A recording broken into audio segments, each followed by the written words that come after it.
No sabía yo que yo era mentora, qué bueno. Sí, sí, pues es que también como pensando que quizá hay veces uno puede ser mentor de alguien sin saberlos. En el camino que tú has ido construyendo, has aportado para el crecimiento personal y académico de un montón de gente. Y pues entre esas estoy yo. Bienvenidos al Paraguas Podcast, un podcast de literatura infantil y juvenil. Yo soy Zuli Pardo. Yo soy Marcela Escobar. Y yo soy Lina Rojas.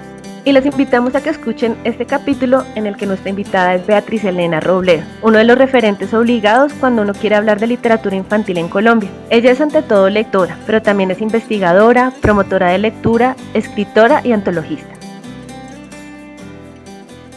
Bienvenida, Beatriz. Voy a empezar contando cómo fue mi primer encuentro contigo. Yo hice mi trabajo de grado de literatura utilizando como objeto de estudio una de tus novelas que se llama Flores Blancas para Papá y otra novela, Francisco Montaña. Mi búsqueda era ver cómo los personajes en sus procesos de lectura y escritura construían una memoria que ayudaba a dirigir la novela. Conozco el trabajo de Beatriz Elena porque soy fan de Rafael Pombo. Ser fan de Rafael Pombo significa también pasar por el trabajo de ella y reconocer esos pequeños aportes que se hizo en la búsqueda de su archivo, en el trabajo de compilar su trabajo y mostrarlo al mundo. Bueno, por mi lado, yo conozco a Beatriz desde dos lugares. El primero fue trabajando con ella en la Biblioteca Nacional. Yo trabajé en la Biblioteca Nacional entre el 2008 y el 2013 y en ese momento Beatriz era la subdirectora de la biblioteca. Entonces nos cruzamos por los pasillos, nos saludábamos, sabíamos quiénes éramos. Digamos que no más que eso, sabía de su trayectoria como académica, como profesora de universidad y también como escritora de libros para niños y como investigadora de Pombo, por supuesto. Pero antes de esto, tengo una pequeña historia y anécdota, y es que en la universidad, cuando yo empecé a pensar, bueno, quiero hacer mi tesis sobre temas de literatura infantil, uno de mis profesores me contó, pues, de Beatriz. Me dijo, mira, yo trabajo en el CERLALC y yo creo que si le escribes, él me dio el correo o la llamas, me dio un teléfono, es posible que la contacte. Pues resulta que no pude hablar con ella y me quedó como ese pendiente en la lista y eso nos conecta con Zuli, porque Zuli... Y eso es muy chistoso, Marce, porque es probable que en ese momento, como yo era asistente de Beatriz Elena en el CERLALC, quizá yo recibí esa llamada, yo anoté en un papelito y seguramente el papelito se embolató y por eso no pudiste hablar con Beatriz en ese momento. Y eso me lleva pues a la manera como yo conocí a Beatriz Elena. Titi es porque me estoy refiriendo a ella. Yo estaba trabajando como comunicadora social en la Fundación Santa Fe de Bogotá, eso es un hospital. Y yo tenía la absoluta certeza de que quería dedicarme a la literatura infantil, pero pues necesitaba un trabajo y estaba en esas. Empecé a hacer mi maestría, mi máster en literatura y libros para niños y jóvenes con la Autónoma de Barcelona a distancia y decidí hacer mi trabajo de grado sobre la historia del libro álbum en Colombia. Y pues si uno quiere estudiar la historia de la literatura infantil en Colombia, tiene que conocer la obra de Beatriz Elena Robledo y tiene que hablar con ella. Entonces yo sí conseguí esa entrevista que Marce no consiguió. Yo pude contactarme con ella en el CERLALC y ella me atendió, fue supremamente generosa con la información y pues ella estaba necesitando un asistente y yo estaba ahí como que no quería seguir en la fundación. Entonces Titi me dio trabajo. Gracias a que ella me abrió la puerta y no solamente fue como una puerta para un trabajo, sino también como una puerta a todo un mundo de conocimiento sobre, no solamente sobre literatura infantil, sino también sobre políticas de lectura y de escritura, porque Beatriz fue subdirectora de lectura y escritura. Y bueno, ya que estamos haciendo una especie de viaje en el tiempo, Titi, cuéntanos en tu camino, ¿tienes alguien que haya sido como una figura de mentor o quienes te acompañaron en ese camino que has recorrido en el mundo de la literatura infantil y de la promoción de lectura? Primero, agradecer por esta invitación y muy contenta de estar aquí. No sabía que yo había sido mentora, cosa que me da mucha emoción. Tanto nosotros trabajamos muy rico allá, Zuli. Y siquiera aclaraste que no soy responsable de no haber atendido a Marcela, porque yo generalmente procuro responder y si estoy muy ocupada lo digo, pero bueno. Muy bien, nos encontramos después en la vida. Yo creo que uno se encuentra en el camino mucha gente que influye, ¿no? Y a la cual uno sigue o le aprende muchísimo. Pues yo no podría hablar de un solo mentor o una sola mentora, pero sí sé que por el lado de personas presencialmente, lo digo así porque también he tenido mentores a través de los libros, para mí fue muy importante en este camino de Silvia Castrillón, porque cuando yo trabajé en ACLIC, en la primera ACLIC, aprendí muchísimo allá, conocí mucho de la literatura infantil y le saqué mucho provecho al Centro de Documentación de Fundalectura. Eso fue incluso posterior a la Pombo, pero también cuando yo estuve en Fundalectura, como ahí existía la revista Relalic, que era la revista pues de literatura, de crítica de literatura infantil y juvenil latinoamericana, ahí tuve la posibilidad de conocer mucha gente, sobre todo pues personas que reflexionaban sobre la literatura infantil y juvenil y como que me abrieron mucho el espectro, el horizonte. Entonces leí con mucha avidez a Graciela Montes, Maite Alvarado, como que allí yo tuve contacto con personas que estaban reflexionando desde un trabajo serio, haciendo crítica de la literatura infantil y juvenil, y para mí eso fue muy importante. Yo como de alguna manera he sido muy ratón de biblioteca, todo lo que yo encontraba que tuviera que ver con literatura infantil, con lectura, con formación de lectores, pues me lo devoraba. Entonces, no, como digo, no tengo una sola persona, una figura, pero sí han sido en diferentes momentos de la vida personas como que lo han marcado aún. Hace un momento mencionabas que pasaste por la Rafael Pombo. Nosotras en nuestro primer capítulo lo mencionamos someramente, pero quisiéramos ir hacia allá. ¿Cómo empieza ese trabajo allá? ¿Quién te abrió la puerta?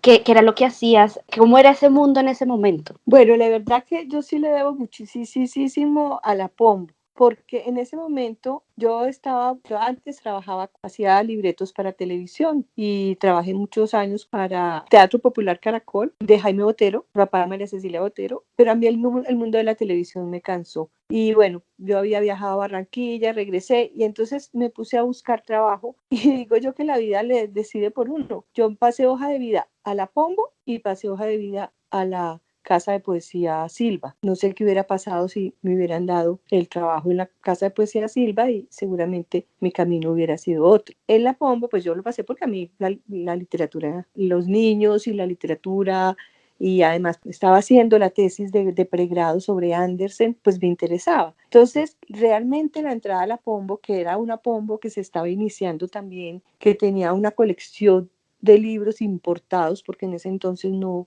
se editaba casi literatura infantil en Colombia, pues para mí fue como entrar en un universo nuevo. Allí me recibió Yolanda Reyes. Yolanda Reyes coordinaba la biblioteca infantil en ese momento. Entonces yo entré a trabajar con Yolanda en la biblioteca y fue maravilloso, fue descubrir un mundo y una cosa que yo pues lo he mencionado en algunas partes, en algunos textos, y es que yo tenía que trabajar el domingo. Yo vivía en La Calera y me tenía que atravesar toda la ciudad para llegar a la Pombo y me tocaba atender el domingo no entraba ni un alma. Pero entonces yo aproveché esos domingos para leerme toda esa biblioteca. Y eso fue revelador, eso fue fascinante porque yo ahí descubrí a Rodari, descubrí a Roald Dahl, descubrí a Christine Noslinger, a María Gripe, pero también pues descubrí, yo que pues estudié literatura, descubrí que la literatura infantil no era diferente a la literatura para adultos, o sea que ahí había cosas maravillosas con un nivel muy alto, entonces, y el trabajo que hicimos con Yolanda fue muy enriquecedor porque las dos de alguna manera estábamos descubriendo ese mundo y observábamos mucho, y yo sí rescato esa actitud, esa mirada de aprendices que uno no debería perder nunca. Nosotras experimentábamos, observábamos a los niños, nos parecía rarísimo y como no había pontífices, pues nosotros mirábamos cómo los niños, por ejemplo, armaban las torres de libros, porque pues niños que en la vida tampoco habían tenido posibilidad de tener tantos libros a la mano y nosotros ni los reprimíamos, ni los regañábamos, ni nada, simplemente observábamos y entonces los invitábamos, leamos leíamos en voz alta y fuimos descubriendo como todos, tanto con Yolanda como con un equipo de talleristas, que también fue una experiencia muy enriquecedora porque pues la Pombo con su filosofía era la literatura y el arte, las otras artes, la pintura, el teatro, la música, no como pretexto, sino como la base del desarrollo creativo. Y ahí quiero nombrar también a Gloria Bejarano. Gloria Bejarano pues yo creo que ahora hablando de mentoras, yo sí pude tenerla ella de mentora en un momento dado al descubrir como las posibilidades de la creatividad. Estábamos también con Tatiana Romero, Tatiana acababa de llegar de París y nos trajo también muchas cosas nuevas sobre todo de valorar y comprender lo que significaba el desarrollo del pensamiento creativo. Y nosotras con Yolanda, pues todo eso digamos, la cocción que hacíamos era a través de la literatura. Realmente la Pombo fue pues fundamental, fue digamos como iniciática en este universo de la literatura infantil y juvenil, y sobre todo de descubrir un mundo pues del cual yo nunca volví a salir. Y luego me pasaron a la formación de maestros, pues a la parte que se llamaba en ese entonces la capacitación. También recuerdo en la Pombo yo me acuerdo de Federico Martín Nebras, un español que vino y hicimos un taller con él, un taller intensivo, y yo decía, no puede ser, esto es posible, o sea, era como liberar la imaginación, la creatividad. Con Federico Martín Nebras, pues hacíamos, eran lo que llamaba los disparadores creativos, entonces era como de verdad el mundo de la libertad, del juego con el lenguaje. Entonces son como personas que lo van marcando a uno, pero también experiencias que le van a uno ayudando a construir ese camino. Sí, nosotros hemos estado retomando un poco eso en nuestras radiografías lectoras. Hemos estado recordando espacios y personas que marcaron nuestra formación lectora. Y yo les estaba contando en el capítulo 0 que a mí mi mamá me llevaba a la biblioteca de la Rafael Pombo y para mí eso era como un paseo. O sea, no era solamente el hecho de llegar a ver los libros, que ya era un premio, sino ir hasta la Candelaria. Nunca me acuerdo haberlo visto muy llena y me parece como muy especial pensar que, quién sabe, a lo mejor Zully niña se encontró con Beatriz en esa etapa, quién sabe, ¿no? Como la vida tiene una forma extraña de unir a las personas.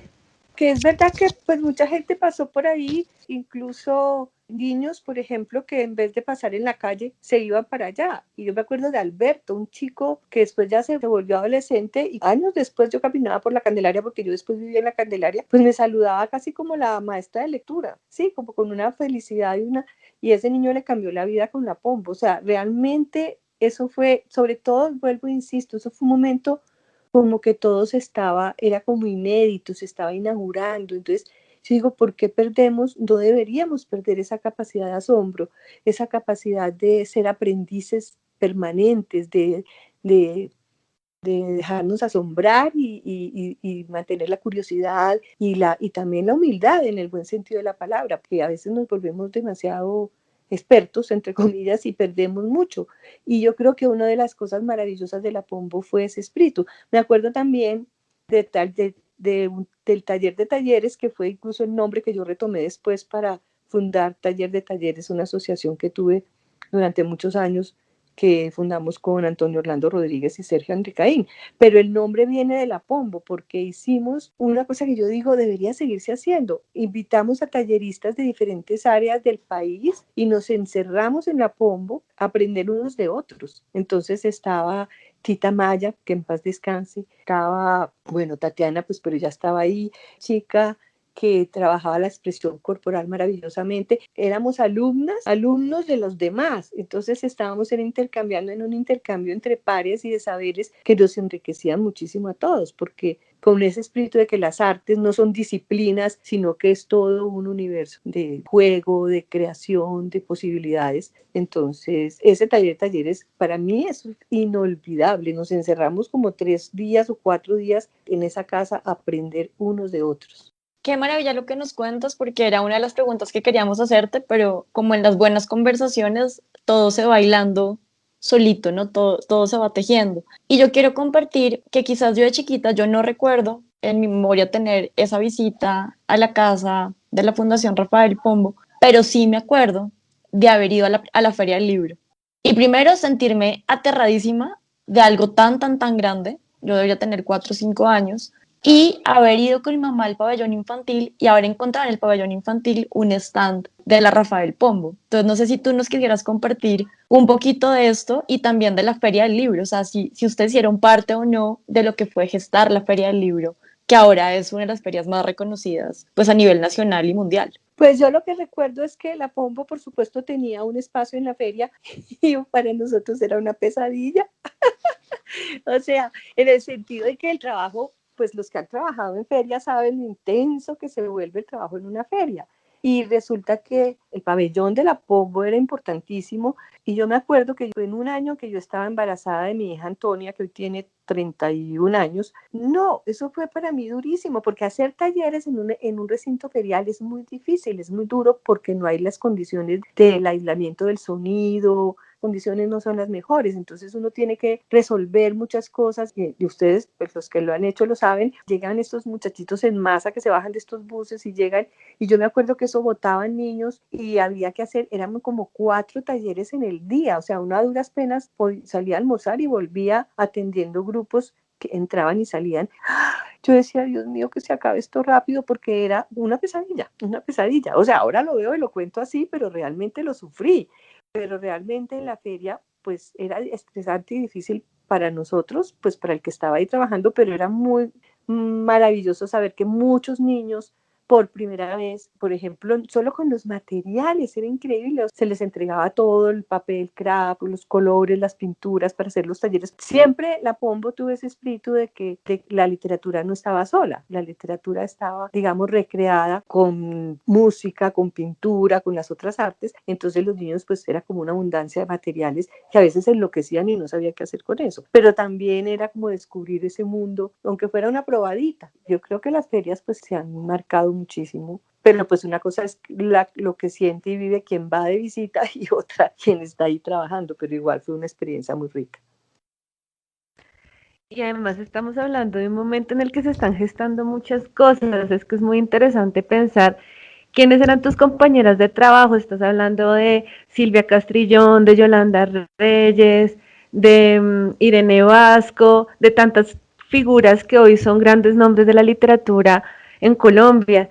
Y en un momento además en el que hay muchas estrategias y muchas maneras para que las personas empiecen a formarse en el mundo de los libros. Yo creo que todos esos esfuerzos los ha recogido pues esta generación de nosotras del paraguas, que en ese momento tuvimos una posibilidad de acceder a los libros que quizás nuestros hermanos mayores, nuestros papás no tuvieron. Claro, porque, no, mira, en esa época no se hablaba de promoción de lectura, ni se hablaba de mediación, pero era lo que ejercíamos todo el tiempo. La promoción de la lectura es un campo de conocimiento relativamente nuevo y pues que es muy joven. Eso tiene muchas ventajas porque pues no estamos frente a elefantes blancos ni a unas cosas muy solidificadas, sino una cosa muy viva, un campo de conocimiento muy vivo que ha surgido de la práctica y de la necesidad y de la conciencia de la importancia que tiene la lectura en el desarrollo de las personas y de los países. Y bueno, eso va todo de la mano, pero en ese momento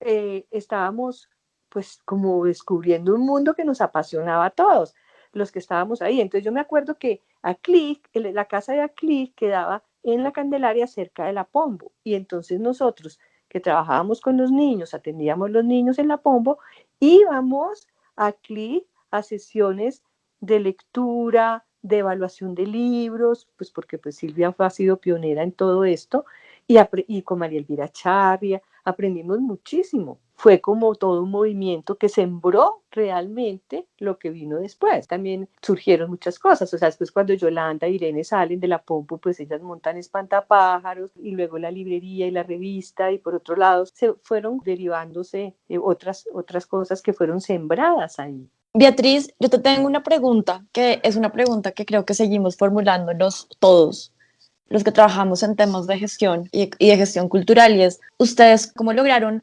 financiar, fondear y vivir de esto en un momento en que se estaban inventando esto? ¿Cómo fue ese proceso? ¿Quién creyó en ustedes y con qué apoyos contaron? Bueno, mira, la Fundación Rafael Pombo tuvo, el fundador realmente fue Belisario Betancourt, que también en paz descanse. Él conoció la casa de Hans Christian Andersen y él quería una figura equivalente en Colombia a Andersen y pues Rafael Pombo y él fue el que hizo toda esa gestión. La Pombo estuvo financiada por una junta fuera de que se le buscaban los recursos con los proyectos, pero digamos que hubo como un financiamiento que le permitió sobrevivir, sino vivir bien, de alguna manera en abundancia, porque importar esa colección de lo mejor desde España, costosísimo, pero además se tenía todo como con generosidad, porque estaba ese respaldo económico. Y nosotros, pues, teníamos un empleo, ¿sabes? En la Pombo como empleada, entonces uno recibía un sueldo. Clic sí sé que le tocó peleársela mucho, pues la asociación pues era una asociación sin ánimo de lucro, le tocaba gestar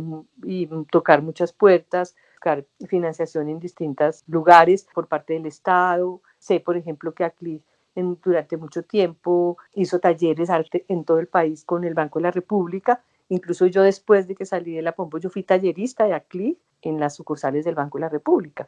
Entonces era todo como muy luchado, pero de alguna manera como se estaba abriendo camino y se estaba también como descubriendo un nuevo mundo, pero también como las bondades de ese nuevo mundo. Estaba, por ejemplo, en Medellín Ratón de Biblioteca también como una fundación. Entonces era como tímido el asunto, pero muy fuerte en cuanto a su potencia y a su intensidad, de tal manera que yo creo que eso fue generando con el tiempo pues otros espacios, hasta llegar a lo que tenemos hoy en día, pero pues ha pasado mucha agua debajo del puente, porque ACLIC después se convierte en Fundalectura, y entonces Fundalectura, una institución que tuvo, no sé si hoy en día, pero tuvo durante mucho tiempo también una financiación asegurada por unas cuotas que daban, no sé si los papeleros. Pues yo lo que he tenido la oportunidad es de trabajar con esas instituciones que de alguna manera pues han logrado tener ese respaldo económico o esa posibilidad de sostenerse.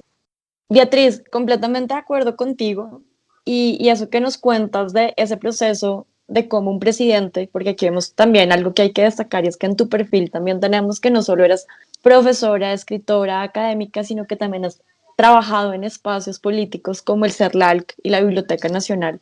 Esto que nos cuentas también muestra la importancia de pues como de la política desde un lugar que se preocupa por la educación, desde otros frentes, pues porque como que uno ve la literatura infantil con minúscula, pero ahora más que nunca, por ejemplo, desde la Biblioteca Nacional, cuando tú estuviste trabajando con Ana Roda, en ese paso de ustedes por la Biblioteca Nacional volvió a darse a conocer. Entonces yo creo que nos cuentes un poquito pues de esta experiencia en la biblioteca y también conectar esto con la academia. ¿Cómo llegas a la academia en medio como de esta turbulenta historia donde haces tantas cosas? Bueno, mira, las instituciones personalmente para mí han sido medios y no fines. Yo no, por mi espíritu y mi manera de ser, yo no fui capaz nunca de quedarme en una sola institución. No lo resisto, me empiezo como a marchitar, a morir, o sea, como que digo, de alguien dice, ¿a qué vine yo aquí? Hago a lo que vine, y después por razones X o Y, pues he tenido que salir o he salido. Entonces yo no he durado mucho en las instituciones, pero sí me parece muy importante el trabajo desde la institucionalidad, pues por el respaldo que hay y por lo que se puede proyectar desde allí. Me explico. Para mí el paso por el CERLAL fue muy importante porque fue como proyectarme, no solo mi trabajo, sino comprender que eso que pasaba en Colombia pasaba en todos los países, porque pues los proyectos de CERLAC son iberoamericanos, entonces uno tenía que hacer trabajo con la gente de Chile, de Argentina, de Perú, de Portugal, entonces eso para mí fue como wow, se me abrió el mundo. Y también, claro, la gran lucha y la gran dificultad, y creo que con Zulia hablábamos un poco de eso, es cómo bajar eso desde estos organismos internacionales, que eso no se quede en documentos. ¿Cómo baja uno eso a la realidad, que eso logre impactar la realidad? Fue un reto grandísimo, pero también fue como una comprensión de que la literatura infantil, de que la lectura, por supuesto, tiene que pasar ojalá pase por las políticas públicas. Entonces ahí trabajamos en los planes nacionales de lectura, en la agenda de política pública, y ahí yo aprendí muchísimo. Ahí, por ejemplo, hablando de mentores, se me viene a la cabeza un ser maravilloso que me enseñó mucho a mí, que fue Luis Bernardo, pues que es Luis Bernardo Peña. Yo aprendí muchísimo todo lo que tiene que ver con no solamente con las políticas públicas, sino como con la mirada y la comprensión de todos estos procesos. Luego, el trabajo del CERLAL también a mí me sirvió mucho haber trabajado, que fue por pura carambola, porque llegué al bienestar familiar después de haber terminado la biografía de Pombo. Yo quedé en quiebra total, endeudadísima, y me puse a buscar trabajo, y yo terminé presentándome pues a una convocatoria en bienestar familiar para apoyar el diseño de la política pública de primera infancia. Les soy franca, yo sufrí, lloré todos esos 10 meses que trabajé allá, pues porque yo me sentía como mosca en leche, yendo a un sitio que me parecía un poco sórdido, pero yo aprendí Muchísimo, muchísimo. Yo hacía la Secretaría Técnica de ese programa de apoyo de la política de mi primera infancia del país, que es la base de la política que hoy existe, con Tatiana Romero, que habíamos trabajado juntas en la POMBO. Entonces, cada paso, cada pasada por una institución te va dando, te va sumando. Luego en la Biblioteca Nacional, cuando a mí me llama Ana Roda a trabajar con ella y me llama a la subdirección, yo decía, bueno, una subdirección técnica porque yo lo administrativo no me interesa, no me gusta y tampoco lo sé hacer muy bien. Y allí fue otro aprendizaje grandísimo.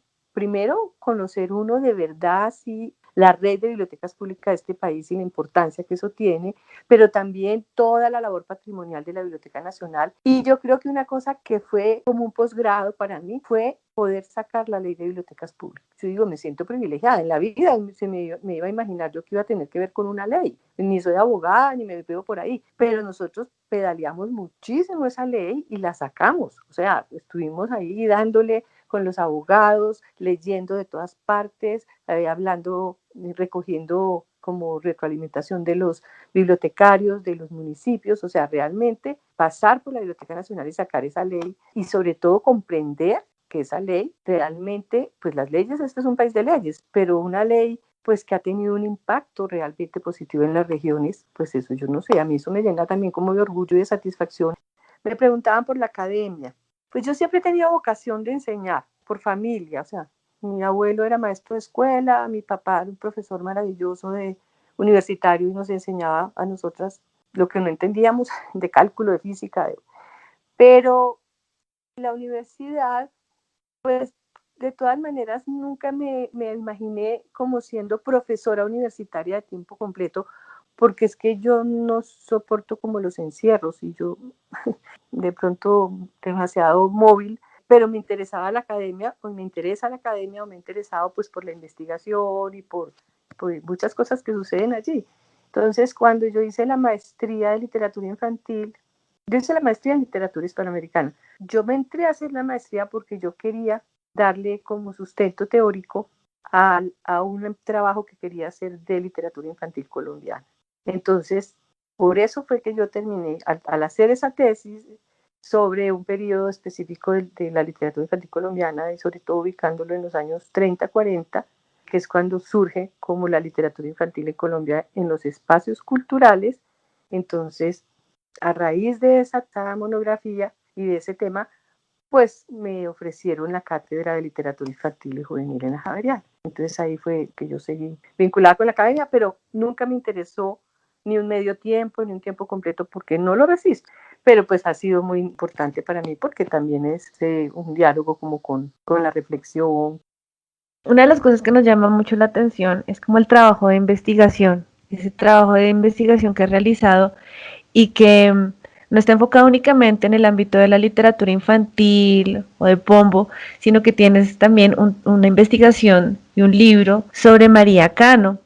Cuéntanos un poco sobre eso, porque quizá quien te conoce únicamente por tu trabajo con literatura infantil no tiene tanta idea sobre María Cano y sobre ese trabajo que has hecho sobre ella. Pues mira, a mí investigar siempre me ha gustado. Por una vez estar metida en bibliotecas, porque pues la investigación la he hecho así, ahora me imagino que será diferente, pero me encanta estar metida en una biblioteca y además una cosa te lleva a la otra, es un poco como jugando al detective. Entonces, revisar prensa, que fue lo que yo descubrí del gusto y la pasión haciendo la biografía de Pombo, porque fue meterme, sumergirme en la prensa del siglo XIX y también irme al archivo de la academia y poder tener en las manos, digamos, el diario manuscrito, el único que sobrevivió de Pombo, que tuve en Nueva York y cosas así. O sea, todo eso me gusta muchísimo, me apasiona realmente. Y la biografía de Pombo a mí yo creo que me abrió muchas puertas y para mí misma también fue muy importante porque fue como creer en mí. Es decir, soy capaz de hacer esta biografía, sí soy capaz de hacer esta biografía porque eso fue un trabajón, una quijotada, digo yo, porque pues igual yo no vivo de eso, ni ha sido una biografía financiada, o sea, mis biografías no han sido financiadas, son autofinanciadas, entonces son como esfuerzos muy grandes desde el punto de vista económico, pero como me apasiona tanto, pues es como un proyecto personal. Entonces, El haber terminado la biografía de Pombo, el haber quedado, porque realmente tuvo una muy buena recepción, fue como, esto me gusta, me gustan las biografías, me encanta la historia. Yo estudié algo de historia en la carrera, pues cuando incluso hice 2 años en los Andes, que era filosofía y letras, teníamos que ver historia, pero luego cuando yo paso a la Javeriana, pues era literatura, y una clase de historia ya. Pero en este ejercicio con Pombo descubrí que la historia me fascina, que aprender y sobre la historia del país y analizar. Entonces, cuando surge la propuesta, porque no fui yo, surge la propuesta de escribir la biografía de María Cano, yo lo pensé, yo me tomé un tiempo para pensarlo, pero me atrapó varias cosas. Me atraparon, una cosa fue como continuar la investigación ya de principios o sea, yo con Pombo llegué a la historia del país como hasta principios del siglo XX. Entonces, María Cano se ubicaba preciso dándole continuidad a eso en los años 20, 30, 40.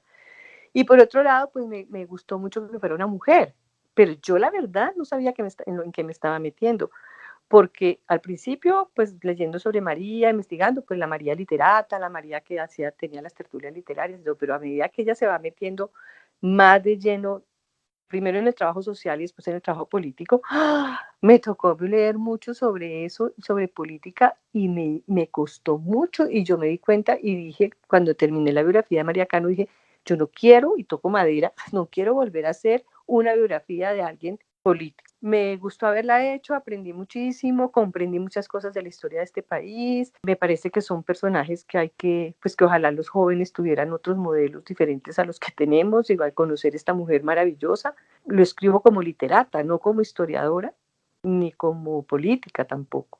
Entonces es como por ahí la cosa.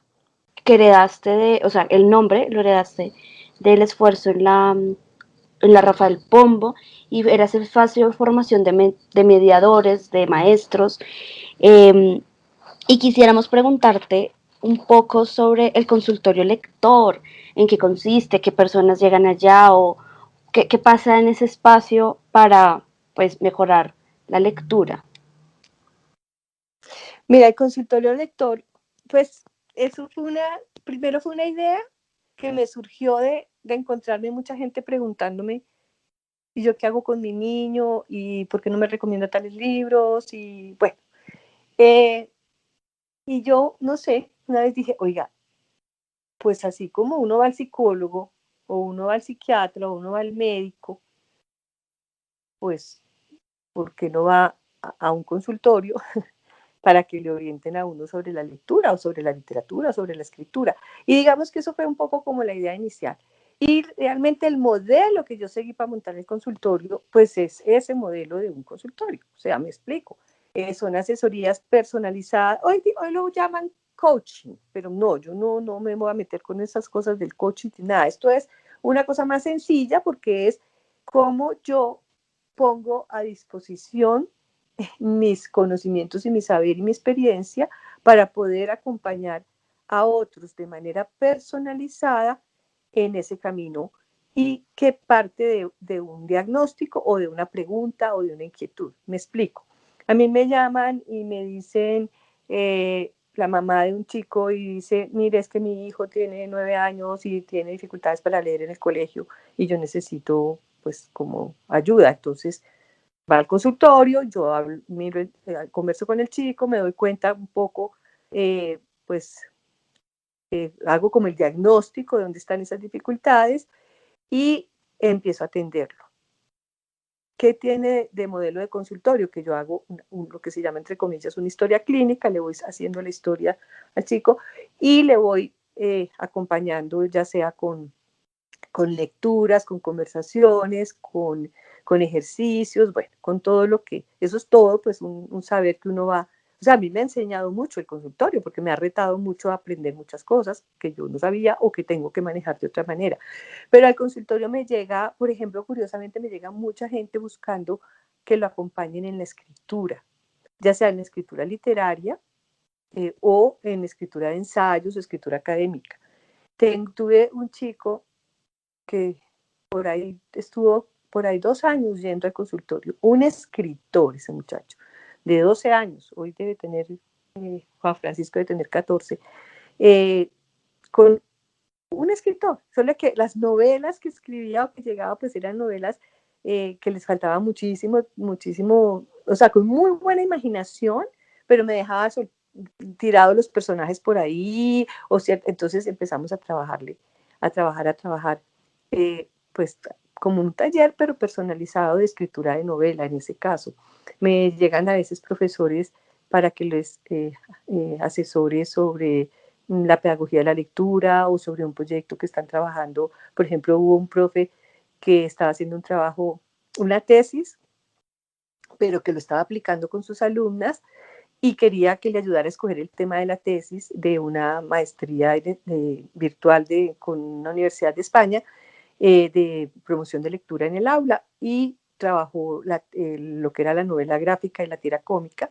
Ese fue como el tema, entonces hicimos incluso, me acuerdo, una sesión en la librería del Fondo de Cultura Económica porque allá tienen o tenían un stand de cómic muy bueno, y pues como para mirar y recomendarle. Y así, o sea, llegan casos muy, muy diferentes, pero la atención, o sea, yo creo que el secreto del consultorio es como esa atención personalizada, donde yo de alguna manera lo que hago es escuchar por un lado, leer a esa otra persona, como escucharla y acompañarla en temas que tienen que ver con lectura, escritura y literatura, pues porque eso es lo que en el universo en el que yo me muevo y el que yo me siento más segura para poder acompañar. Ese es el consultorio. Y realmente el consultorio pues también lo he tenido que reflexionar y buscar un poco como, porque una vez me invitaron a Monterrey, México, como a una conferencia sobre el consultorio, pero como desde la sustentación conceptual y teórica del consultorio, y me puso a pensar mucho, y yo dije, oiga, sí. Entonces, pues ahí encuentro, por ejemplo, lo que es la hospitalidad del mediador, lo que es la lectura del otro, lo que es la escucha, ciertos conceptos pues que se manejan y que a eso pues también me han ayudado a reflexionar sobre eso, no sé, Michel Petit o la misma Graciela Montes, o sea, varias personas que uno toma esas lecturas y dice, sí, esto me puede iluminar un poco este acompañamiento que yo estoy haciendo o el sustento conceptual de por qué lo estoy haciendo de esta manera y no de otra. ¿Mm? Eso es el consultorio. Es un proyecto bellísimo y lo que veo, lo que siento con esta charla contigo, Titi, es que tú eres una persona que se puede mover en muchos ámbitos y eso es admirable, porque además en cada sitio, en cada espacio en el que estás, dejas una huella importante. Nosotros estuvimos escuchando el primer capítulo de Río Revuelto, el podcast de Hoja Rota, que empiezan contigo, que te hacen una entrevista que es súper interesante y que además de todo recomendamos como complemento de este capítulo. Y bueno, un poco en esa línea, nos gustaría saber, ¿tú qué crees? ¿Qué caminos hay que seguir ahora? O qué más bien, dos preguntas. La primera, ¿qué caminos quieres seguir tú ahora? ¿Qué te interesa? ¿En qué estás? ¿Qué proyectos tienes? ¿Qué te sueñas? ¿Sigues con el consultorio lector? Y ahora te hago la siguiente pregunta. Personalmente, esto, pues este tiempo de pandemia ha sido muy, muy, yo creo que para todos, como que nos está transformando, pues es que esto sí ha sido un impacto. Yo me fui a Manizales a visitar a mi madre y allá me quedé un tiempo y todavía estoy allá, estaría hasta final de este año, creo yo, pero yo le he sacado mucho jugo a ese, entre comillas, a ese encierro. O sea, a diferencia de muchas personas que se han bloqueado todo, pues no sé, de pronto me ayudo porque por la mañana salgo a caminar una hora, me ayudo mucho con el ejercicio físico para no dejarme, porque sé que igual esto reta a todo el mundo y le reta y le pone a prueba su estabilidad emocional y su psique y sus nervios. Yo lo he manejado, pues en ese sentido, y he aprovechado para varias cosas. Mira, yo estoy haciendo otra biografía, no voy a decir todavía qué, pero estoy en el proceso de una biografía. Y le he avanzado mucho a la parte como de la investigación de esa biografía. Por otro lado, acabo de terminar una novela para adultos. Está inédita, está por allá, se fue para un concurso, pero yo tenía hacía mucho rato el reto y las ganas y el deseo de robarme el tiempo para terminar esa novela que la tenía empezada. Tengo varias empezadas, pero le metí como el trabajo a una. Y ¿sabes qué hice, Zuli? Leí mucho, como decía Frank Smith, leer como escritora. Entonces leí mucha novela. Una de las primeras pánicos que me dio a mí con la pandemia y estar por fuera de mi casa es que yo dije, ¿y mi biblioteca?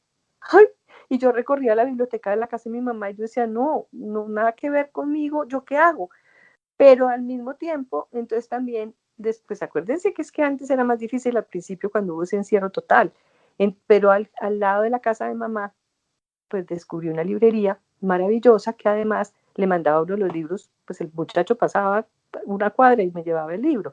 Entonces me dediqué a leer a novelistas que yo admiro muchísimo, pero a leerlos como haciéndome un taller, como aprendiendo, ¿sí? Entonces decía, ¿cómo logró este personaje? ¿Cómo logró esta atmósfera? ¿Cómo tal cosa? Entonces fue de verdad, me lo puse así, yo soy súper disciplinada, o sea, por eso es que yo no necesito jefes en la vida y me han estorbado los jefes, porque yo soy muy disciplinada. No sé si eso se lo debo a las monjas o qué, pero cuando me propongo algo, le saco el tiempo y me pongo así tan. Entonces, logré terminar esa novela. Me encanta la escritura. Quisiera dedicarme cada vez más a escribir, a meterme allá y olvidarme, porque cuando uno escribe no es un ratico, es que uno se mete en otro tiempo y en otro espacio y se pone pues, habita otro lugar, pero tienen que ser periodos de tiempo largos, porque cambia uno de coordenadas, no sé cómo bueno, cómo explicarlo, cambia uno de coordenadas, como los niños cuando juegan, se meten en el juego y eso es otro espacio y otro tiempo, pero aquí pasa lo mismo. Y esa escritura para mí ha sido, porque es como un juego, también es cierto, o sea, yo me lo tomo como un juego y me he divertido mucho, pues también la sufre uno, pero también se divierte. Entonces, el consultorio yo lo tengo ahí porque es que a mí lo virtual, o sea, yo podría dar atención virtual, pero me cuesta mucho lo virtual. Y yo estoy dando incluso ahora unas charlas con el banco, con la Biblioteca Luis Ángel Arango, e hice al principio un taller con el Banco de la República de Pereira, pero quedo como muy agotada, no sé, no, todavía, no sé si me guste o no. Y cuando he dado cursos virtuales, termino muy cansada, entonces creo que voy a esperar un poco, voy a seguir leyendo, escribiendo, estoy con unas asesorías de sistematización con Fundalectura, pues porque tengo que seguir trabajando, pero no sé si serán los años, pero estoy más pausada, ¿sí? Como haciendo las cosas como con más, con otro afán, digámoslo así, sin afán. Pero la escritura cada vez me llama más. Tengo una novela infantil también que quiero trabajarle. Y no, es como eso, en esas estoy. Vale, y la otra pregunta es, Kitty, en el ámbito de la literatura infantil y juvenil en Colombia, ¿qué crees que hay por hacer? ¿Qué hay por trabajar? ¿Qué hay por construir?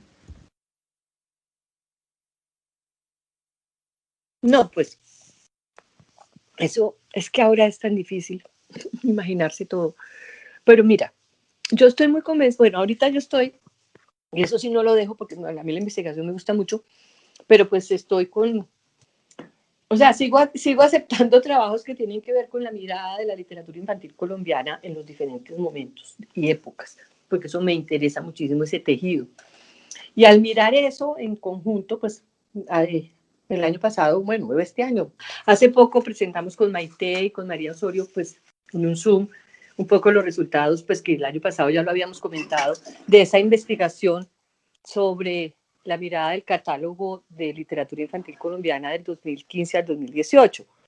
Y ahorita tengo pendiente un artículo para mirar 10 años del 2010 al 2020. Entonces, al mirar eso en conjunto, pues yo lo que pienso es, por un lado, que valoro cada vez más como la escritura comprometida, o sea, como los escritores que escriben porque necesitan escribir, no con el afán de publicar o con el afán de, cuando están cooptados por el mercado y escriben y escriben y publican, yo creo que eso desvirtúa muchísimo la calidad de la literatura, tanto infantil como en general.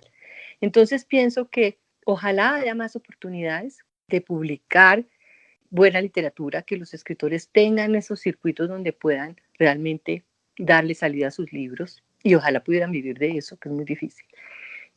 Siento que a nivel de las editoriales, pues han surgido editoriales pequeñas, nuevas, independientes, pues que están haciendo muy buen trabajo y que ahí yo creo que nos hacen falta como espacios de reflexión en conjunto, yo creo que eso se va a dar. Yo pienso que lo que está pasando en el medio de esta crisis, pues nos está como, aspiro yo a que nos esté cambiando un poco la conciencia a ciertas personas, porque yo digo que los que son depredadores lo serán y se acrecentarán ahora, pero los que no, los que somos personas de bien, que creemos en el trabajo, que creemos en la creatividad, que creemos en la vida, pues yo creo que las cosas se van a hacer se empiezan a hacer con un sentido diferente. Creo que los espacios de reflexión, esto por ejemplo de los podcasts, me parece que hasta le decía yo a mi hija, esta mañana, dígame cómo se dice, porque yo ahora le pongo la S donde no es, porque son palabras nuevas para uno, pero esto de los podcasts me parece que es un vehículo maravilloso para divulgar la literatura infantil y este tema, pues para que le llegue a mucha gente, para que se multipliquen los lectores, porque esto es todo un universo, entonces en la medida en que hay más lectores, pues también hay más escritores o más creadores.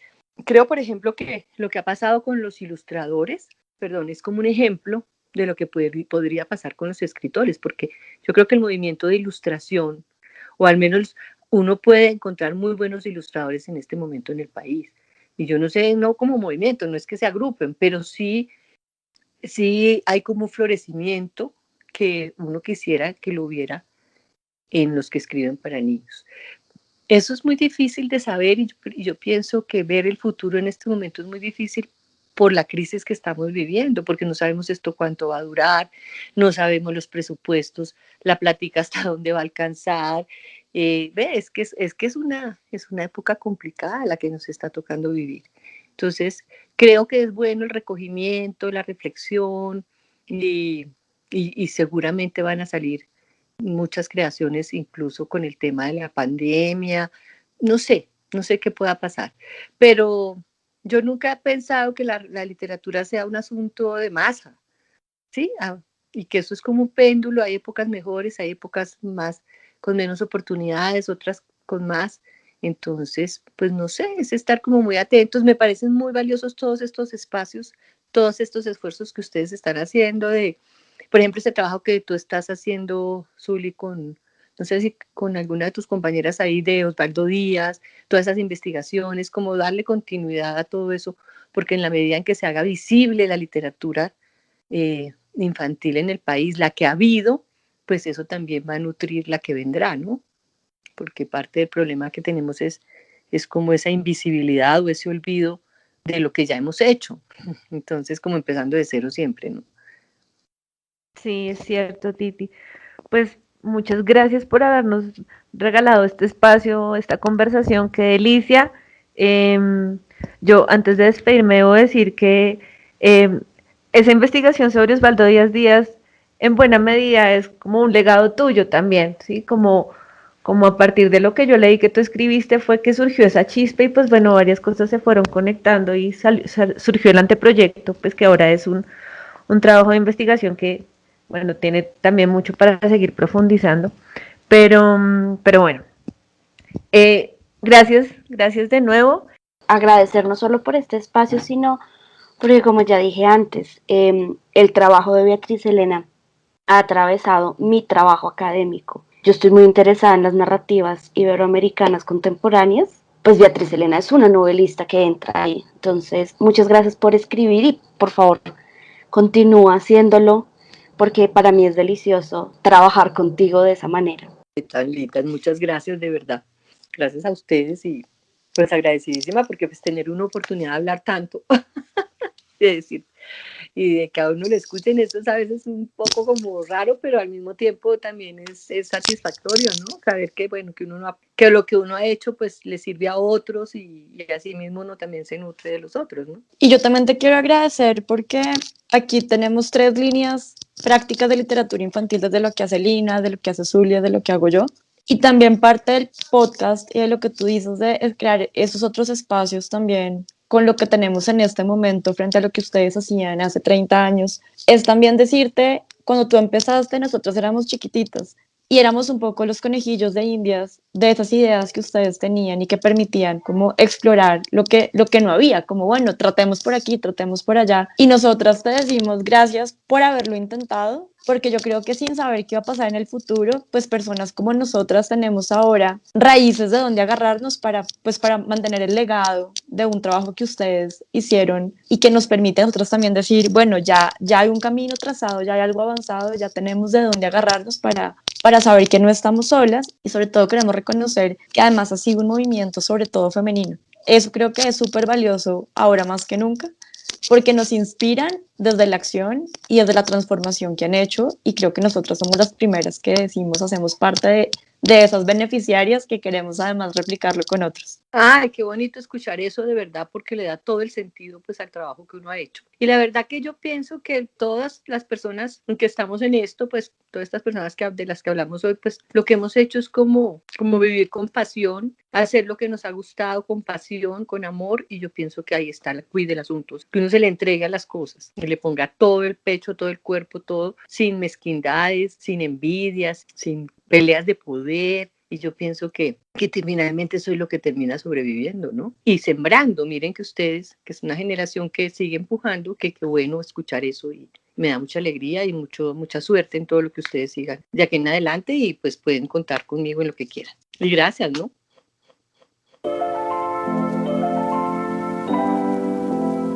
Mi nombre es María José y cuando era más joven definitivamente era una lectora muy dedicada.